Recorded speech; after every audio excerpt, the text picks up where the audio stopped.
중국 푸젠성의 북동부, 복정과 정화, 안개가 흩어지는 이른 봄의 새벽, 세상에서 가장 순수한 차가 피어납니다. 그 이름은 백호온침. 설산을 두른 듯 하얀 털로 덧입은 은빛 침. 백차를 대표하는 차입니다.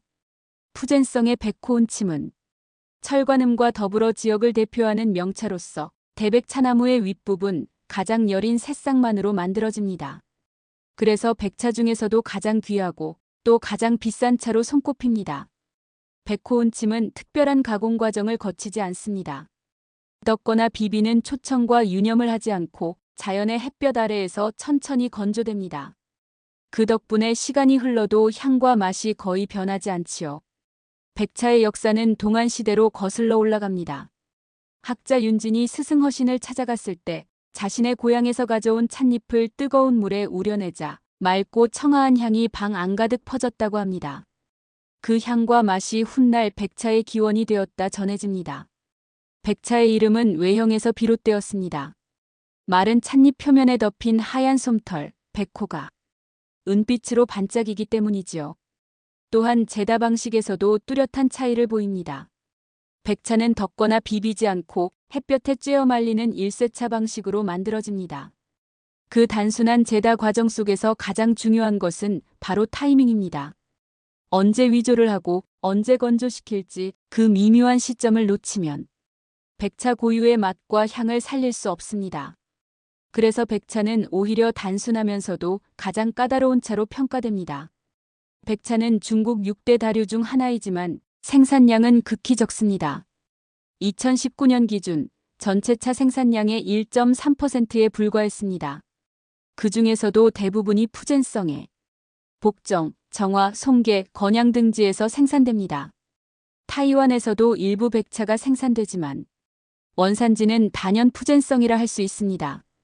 푸젠성은 중국의 차 문화 중심지 중 하나로 철관음과 무이암차 그리고 백호온침까지 3대 명차를 품은 유일한 지역입니다. 백호온침은 푸젠성 복정에서 처음 만들어졌습니다.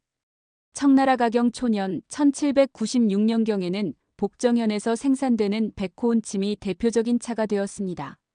1885년에는 대백차 품종의 싹으로 제다한 현재의 백호온침이 만들어졌고 1891년에는 은침백차라는 이름으로 정식 출시되었습니다. 송나라 때에도 이미 이 차의 명성은 황실에 전해졌습니다. 1115년 관예현에서 백호온침을 공차로 올리자 휘종 황제가 감탄하며 그 지역 이름을 자신의 연호였던 정화로 바꾸었습니다. 그 이름이 오늘날의 정화로 이어진 것입니다. 휘종은 직접 다론을 저술하며 백차를 이렇게 묘사했습니다.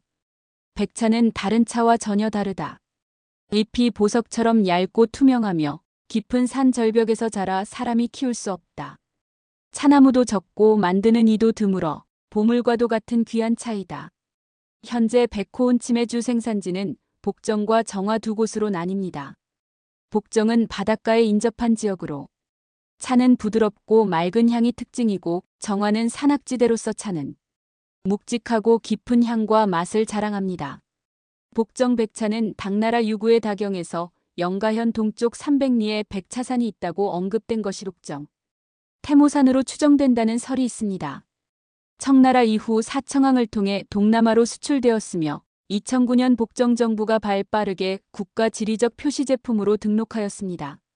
정화백차는 북송 정화 5년 1115년 공차 은침이 송휘종으로부터 정화라는 명칭을 부여받은 이래로 전통적으로 수출을 위주로 하였으나 복정시보다 늦게 브랜드화를 추진하면서 2019년에 중국 백차의 고향으로 선정되었습니다.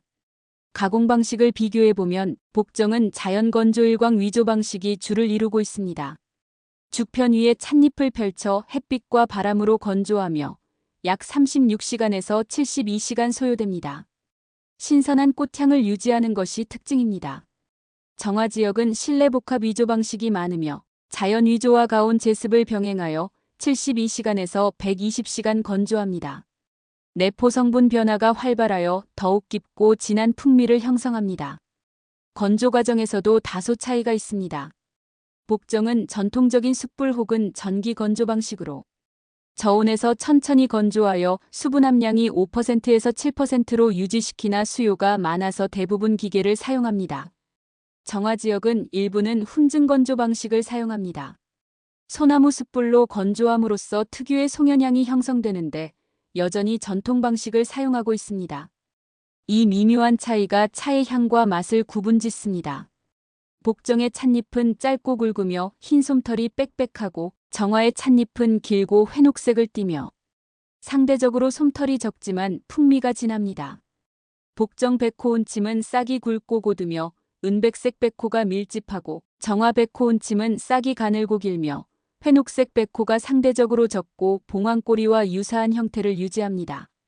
복정 은침은 향이 은은하고 우아하며 백호향과 꽃향 난초향, 개화향이 나며 탕색은 옅은 황금색, 맛이 신선하고 단맛이 강하며 입안을 감싸는 부드러움이 있습니다. 정화 은침은 향이 묵직하고 깊으며 익은 과일향과 약재향이 나며 탕색은 선명한 오렌지빛이며 맛이 진하고 농밀하여 오래 단맛이 유지됩니다. 내포성은 복정은 6에서 8회, 정화 은침은 8회에서 10회입니다. 백호 은침을 우려내는 시간은 정회로 이어지는 하나의 도입니다. 약 90도의 물을 부으면 찻잎이 마치 춤을 추듯 일어서는데 이를 차무라 부릅니다. 이 모습을 감상하기 위해 투명한 유리개환을 사용하는 것이 좋습니다. 찻잎이 서서히 일어서며 피어오르는 향, 그 안에서 백호은침의 생명이 깨어납니다. 백호은침은 시간이 흐를수록 변합니다. 1년이면 차, 3년이면 약, 7년이면 보물이라는 말이 전해지지요. 해차는 신선한 꽃향기와 풀내음이 은은하고 3년이 지난 차는 약초와 대추, 계피향이 섞인 부드러운 단맛이 납니다. 7년 이상 숙성된 노백차는 한약향이 짙고 마시면 몸속에 열기가 도는 듯 따스함이 느껴집니다. 백호은침의 제다 공정은 찻잎 채취, 위조, 홍배, 사간, 복화, 포장 순으로 진행됩니다. 간단하지만 그 미묘한 타이밍이 차의 품질을 좌우합니다. 오랜 세월 숙성된 백차는 노백차라 부릅니다. 보이차처럼 압착해 보관하기도 하며 약재로도 쓰입니다. 특히 열이 많은 사람에게는 몸의 균형을 잡아주는 약차로 알려져 있습니다. 백호은침에는 미네랄과 비타민이 풍부하고 카테킨 함량이 높아 체열을 낮추고 머리를 맑게 하며 피부 건강에도 도움을 줍니다. 다만 찬 성질이 강하기 때문에 몸이 냉한 분들에겐 주의가 필요합니다. 백호은침은 단순히 차가 아닙니다. 마시는 이의 마음의 상태를 비추는 거울입니다. 마음이 고요할 때는 향기와 여운이 깊이 남지만 마음이 불안하거나 번잡할 때는 아무런 맛도 느껴지지 않습니다. 그래서 백호은침은 심성수련의 차로도 불립니다. 오늘날 백호은침은 중국을 넘어 다즐링, 아삼, 닐기리, 케냐, 그리고 스리랑카에서도 재배됩니다. 그 중에서도 스리랑카의 실론 실버팁스는 백호은침의 명맥을 잇는 현대의 백차로 사랑받고 있습니다. 푸젠의 산과 안개, 햇살, 그리고 기다림이 빚어낸 찻잎 한 잎. 그 안에는 자연의 숨결과 세월의 품격이 깃들어 있습니다. 세상에서 가장 순수한 차, 백설로 온몸을 두르듯 은빛으로 덧입은 하얀 바늘, 녹설아. 백호은침의 또 다른 이름입니다. 고요함으로 마시는 백호은침 한 잔은 당신의 맑은 마음에 태양을 밝힐 것입니다. 시청해주셔서 감사합니다.